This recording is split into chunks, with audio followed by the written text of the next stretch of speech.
నడుమ ఊకుకే కరెంటు పోతుంది. కొన్నిసార్లు మెయింటెనెన్స్ కోసం కరెంటు పోతుందని చెప్తున్నారు. ఓకే, కానీ పని కొట్టుకొని పోతున్నట్టే కరెంటు కోతలు అవుతున్నాయి ఈ నడుమ. మరి ఎందుకు ఇట్లా అవుతుందని ఎంక్వైరీ చేస్తే సర్కారు వాళ్ళకు కథ మొత్తం వేరే ఉన్నదని తెలిసిందట.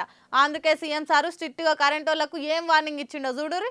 కరెంటు కోతల మీద సీఎం రేవంత్ సార్ కన్నెర్ర చేస్తున్నాడు. కారణం లేకుండా కరెంటు కటింగ్ చేస్తే కరెంటులో తోకలు కటింగ్ చేస్తా అని కఠినంగా వార్నింగ్ ఇచ్చిండు. మెయింటెనెన్స్ కోసమో సగబెట్టుడు కోసమో అయితే ఓకే గానీ వట్టి పచ్చిగా కారణం లేకుండా 5 నిమిషాలకు మించి కరెంటు పోతే కరెంట్ ఆఫీసర్లను సస్పెండ్ చేసి ఇంట్లో కూర్చుండబెడతా జాగ్రత్త అని చెవులోడు పెట్టినంత పని చేసిండు. ఊకూక కరెంట్ ఎందుకు పోతుందని గవర్నమెంట్ వాళ్ళు ఎంక్వైరీ చేస్తే కొంతమంది బీఆర్ఎస్ కు ఫేవర్ గా పనిచేసే కరెంట్ ఆఫీసర్లు కావాలని సర్కార్ బంధమైతందుకు చెప్పా చేయకుండా కరెంటు కోతలు పెడుతున్నారట. అది సర్కార్ దృష్టికి వచ్చిందట. అసలు బ్లాక్ షీప్ బుద్ధి తీరు మార్చుకోకుంటే దొరికినాడు ట్రీట్మెంట్ వేరే ఉంటదని సీఎం సార్ సీరియస్ గా చెప్పేసిండు. అసొంటోలను ఏరేసే పని కూడా సురువైంది అన్నాడు. ఇప్పటి సంది కరెంటు కోతల కంతలు నలుసుడే అన్నట్టు చెప్పిండు. మరి చూడాలి సీఎం సార్ వార్నింగ్ తోటైనా కరెంటు కోతలు ఏమైనా ఆగుతాయో లేదో.